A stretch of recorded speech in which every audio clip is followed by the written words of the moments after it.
Sean Smith, Communications Director, Pennsylvania. It has to be, wherever you're watching this from, Pennsylvania's could be it this year. It's the battleground state. And this is a tough job, 67 counties, all these miles.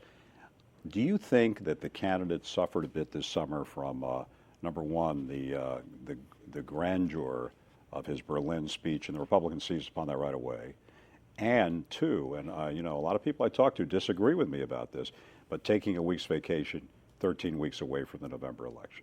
Yeah, I don't think so. I mean, if you look at the polls today, they're about where they were at the beginning of the summer. We got sort of a boost when he went abroad, actually. I think American people were very happy to see him in Iraq and Afghanistan, seeing world leaders embrace an American candidate for president, seeing people in Europe excited about the possibility of American leadership again in that part of the world.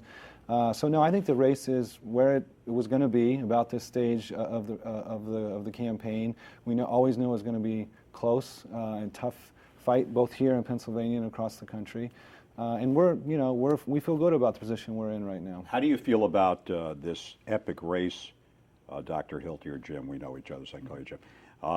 Between a phenomenon of a politician and a war hero. It's really kind of an incredible contrast, isn't it? It's a battle of life stories, isn't it? It's really intriguing. Both of them have very interesting stories to tell.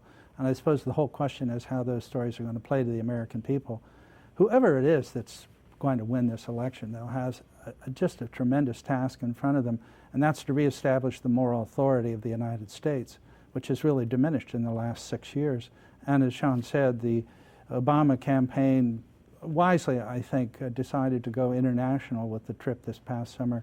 And that made good sense in terms of sort of advertising in advance Obama's feelings about what he would do to restore that integrity and to, if you would, lift up the diminished reputation of the United States. And I think both sides understand that. And both sides are talking about change, and both sides are talking about, in effect, well, if you would, reinvigorating the American reputation worldwide. Mike, both you and Sean have one commonality here. You're both young, and you've been in politics for a while. He's a professor at Yale. You're involved in all kinds of educational pursuits as for the future of the country. Getting away from the messaging that you guys are obviously here to do about the candidates, is it easier for you to embrace a guy like McCain? I mean, 72. Had his birthday this last Friday. 72, to me, is looking pretty young these days. But to people of your age and Sean's age, it doesn't look young. You're not concerned about the age factor? I'm not concerned about the age factor. John McCain's in great shape, as is Senator Obama.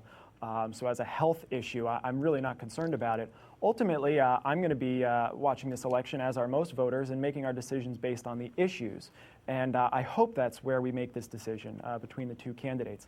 There are major differences between these two candidates on the issues, and I just hope that's where the decision's made. You guys are rolling. You guys are rolling in cash all of a sudden.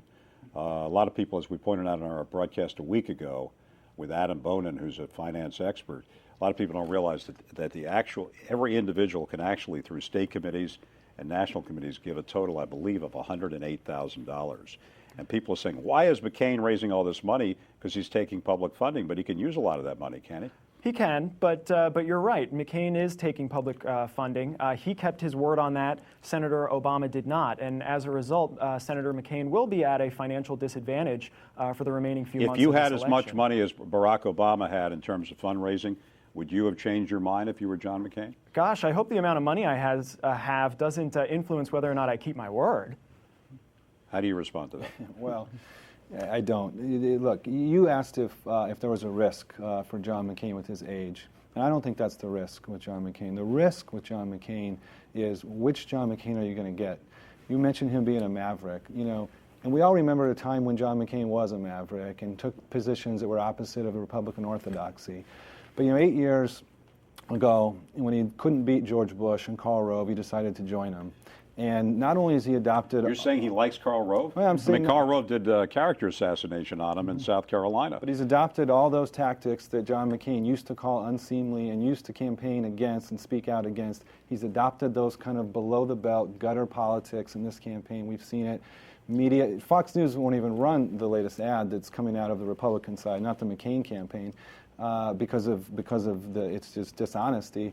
But the point is, John McCain, 95% George Bush voting record, wants to continue the economic policies of George Bush, leave 95% of Americans out of his tax cut plan. And it's too bad, because John McCain was someone that we used to all respect as an independent and as a maverick, but he left that behind. You're getting a rare treat, everybody, tonight. You're hearing the debate for the fall ahead of time. And Mike, I want to get to the Republican side right after this.